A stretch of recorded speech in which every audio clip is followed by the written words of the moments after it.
Só há democracia, aliás, quando tudo o que um governo faz possa ser desfeito pelo governo seguinte. Agora, se é um plano maravilhoso destinado a mudar a natureza humana e criar uma sociedade perfeita para daqui 2 séculos, o governo seguinte só não pode mudar, tem que continuar na mesma linha. Muito bem. O pessoal do PT, PSTU, então toda essa esquerda, pessoal da esquerda, eles amam essas ideias da sociedade planejada, a ideia da reforma da natureza humana. Aquilo está assim, tá tão profundo neles que eles não são capazes de se dedicar a outra coisa.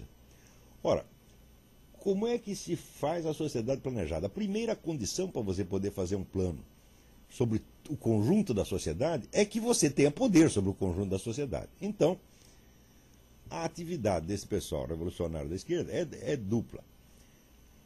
Por um lado, aumentar o seu próprio poder indefinidamente. Em segundo lugar, quando tem alguns instrumentos na mão, atuar sobre a sociedade, modificando-a no sentido que lhe convém e que, por coincidência, resulta também em aumento do poder, novamente em aumento do poder da própria esquerda.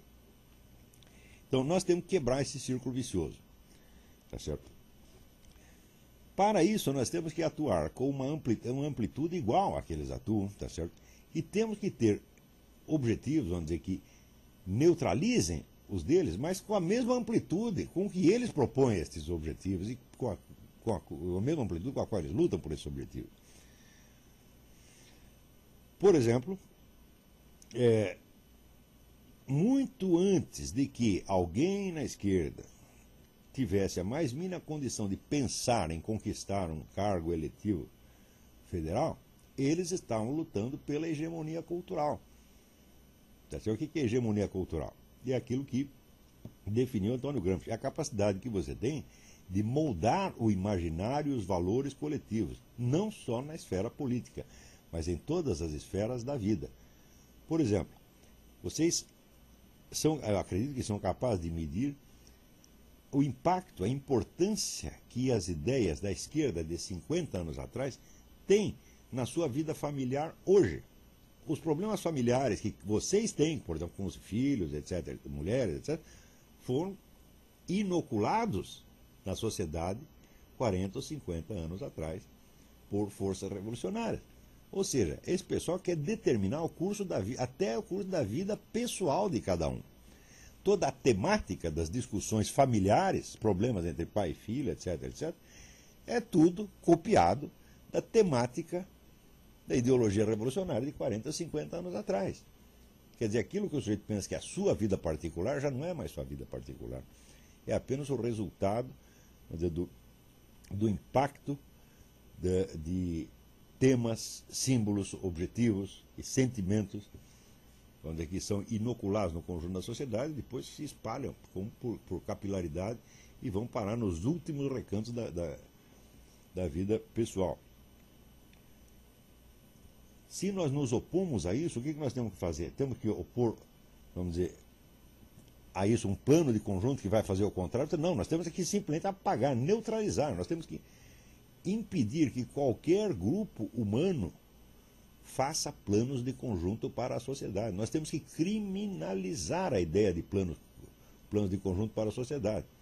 Nós temos que devolver, vamos dizer, às pessoas, às famílias, aos grupos humanos, o poder de ação espontânea, não planejada. Ou seja, nós temos que restaurar a ideia do exercício efetivo da liberdade individual. Não interessa para nós, temos de ter soluções mágicas para o conjunto.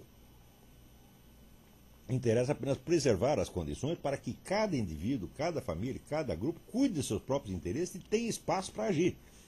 Tá certo? Sem que nenhum deles tenha que ter soluções mágicas para os problemas de todos os outros. Muito bem. Para isto, vamos dizer, nós vamos ter que agir, nós estamos começando praticamente do zero, tá certo?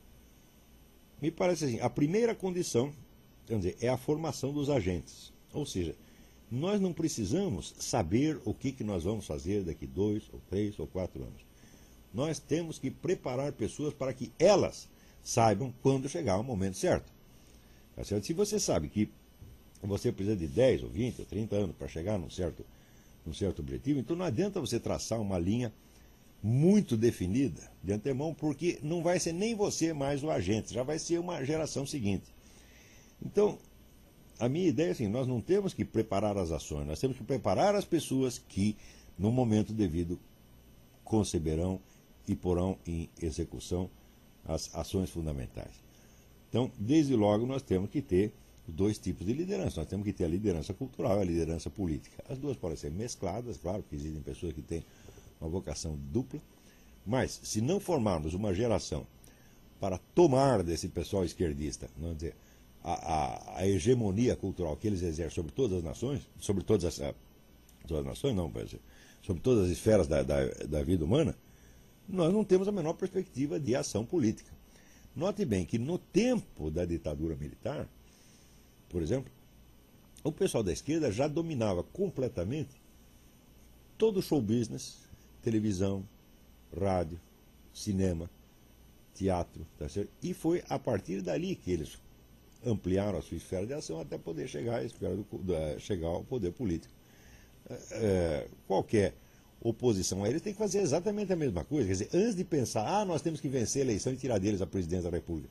A presidência da República é apenas o topo de uma estrutura superficial que está colocada em cima das estruturas profundas da sociedade. Nós temos que exercer um poder nas estruturas profundas da sociedade,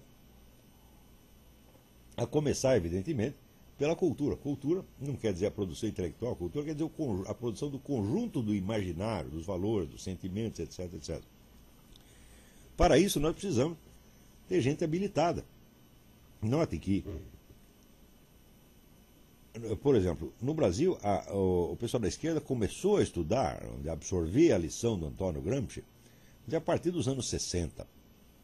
Sobretudo, logo depois do golpe militar, né, enquanto uma parte da esquerda se destacava para ir para as guerrilhas, uma parte maior se recolhia a uma posição discreta para estudar as obras de Antônio Gramsci e adotar a estratégia do que ele chamava de Revolução Cultural, que era exatamente a conquista da hegemonia cultural prévia até o projeto de conquistar o poder político. Em menos de 20 anos, eles já haviam conquistado a hegemonia cultural ao ponto de que todas as ideias que na década de 60 eram da esquerda, hoje foram assimiladas por todo mundo. Inclusive a ideia, vamos dizer, do planejamento total. Não há um só brasileiro de qualquer orientação ideológica que ele imagine ter que não acredite que é preciso um plano global para o Brasil. Ora, o pessoal não percebe que esta ideia é intrinsecamente socialista. Que a perspectiva liberal e conservadora é a da inexistência do plano geral. É a de preservar a espontaneidade da ação social. E não permitir que nenhum plano, por mais genial que seja, se substitua a ele. Então, veja até que ponto as pessoas foram afetadas pela mentalidade socialista. Todas querem um plano de conjunto. Eu digo, bastou isso, você já está inserido dentro, quer dizer, da estratégia do movimento revolucionário mundial sem nem saber. Como é que se chega a isso? Através da hegemonia cultural. A hegemonia cultural se obtém não através da pregação política, da propaganda política, mas da disseminação de palavras, de símbolos, de valores, de reações quase que de reflexos condicionados, que condicionam, que determinam no conjunto a ação política das pessoas sem que elas nem percebam. Então, é a este processo que nós temos que nos opor. Nós temos que fazer a desmontagem da revolução cultural. Não significa que nós temos que fazer a revolução cultural ao contrário. Não significa que nós temos que fazer também um plano global oposto a isso. Não, nós só temos que desmontá-lo. Agora, desmontá-lo para quê? Para chegar a uma situação... Veja, um dos grandes problemas da direita brasileira é o seguinte: a esquerda quer destruir a direita completamente e vamos dizer, alijá-la do poder para sempre. A direita quer apenas reprimir a parte mais violenta da esquerda e conviver em bons termos com a esquerda pacífica. Isso é impossível. Não existe essa distinção de esquerda pacífica e esquerda violenta. É a mesma esquerda. Vocês veem que dentro do Foro de São Paulo, por exemplo, o pessoal repete já pela milésima vez a mesma instrução de Lenin, de que o uso dos meios violentos e pacíficos é apenas uma questão tática, quer dizer, do momento. Tá certo? Note bem, se você perguntar a todos aqueles guerrilheiros dos anos 60, 70, os quais hoje estão no poder, se eles aceitam o uso dos meios violentos, e se eles acham que foi certo a guerrilha, eles vão dizer, não, ela foi inoportuna. Não vão dizer que foi moralmente errada. Não vão dizer que jamais se deve fazer guerrilha. Não, foi apenas inoportuna. O que é isso? O uso do meio violento pacífico é apenas uma questão de oportunidade. No momento, eles não precisam fazer guerrilha porque eles não estão no poder. Tá certo? Mas se for preciso, fazem de novo. E se for preciso instaurar o terror sobre toda a sociedade, eles o farão sem o menor problema. Portanto, se a ideia é se opor apenas à esquerda radical e violenta, para depois paparicar a esquerda pacífica, você vai cometer a mesma burrada que o governo militar cometeu, a mesma burrada que nós estamos cometendo há 50 anos. Se o pessoal da esquerda deseja extirpar a direita, tá certo, como é que se diz, da sociedade legítima, nós temos que fazer a mesma coisa com eles. Ou seja, é preciso que a ideia socialista seja erradicada e criminalizada. E essa ideia é exatamente a da sociedade planejada. Nós temos que mostrar às pessoas que quem quer que deseje planejar o futuro da vida dos netos deles é um totalitário, é um sujeito perigoso, tá certo? Porque ele já está de antemão cortando as possibilidades de ação de um sujeito que ainda nem nasceu. Note bem, quando nós pegamos essa temática do aborto, tá certo? O governo que incentiva o aborto, ele está o quê? Ele está determinando quem pode nascer e quem não pode nascer, pô. Quer dizer, a ideia de, por exemplo, controle populacional, essa ideia é monstruosa em si. Quer dizer, se existe um problema populacional, tá certo? Não é você que é o governo que tem que limitar a população e determinar quem pode nascer ou não. A própria sociedade, se ela reconhecer que existe um problema populacional, ela tem que, por si, vamos dizer, ir encontrando, quer dizer, ter menos filhos, etc., achar outras soluções, mas não um governo e não uma elite iluminada, não pode, realmente não pode ser assim. Tá certo? E às vezes, com esta ideia de achar soluções globais, os camaradas tomam medidas que são de um radicalismo e de uma imprudência verdadeiramente criminosas. Quer dizer, por exemplo, essa coisa de você institucionalizar o aborto universal. A ONU, que age em toda a superfície da Terra, ela está firmemente decidida a implantar o abortismo. Ora, nenhum abortista tem a certeza absoluta de que o feto não é um ser humano. Eles dizem, o feto é apenas um pedaço de carne, são as moléculas de carbono, etc. Nenhum deles tem a prova disso, nenhum deles tem certeza disso.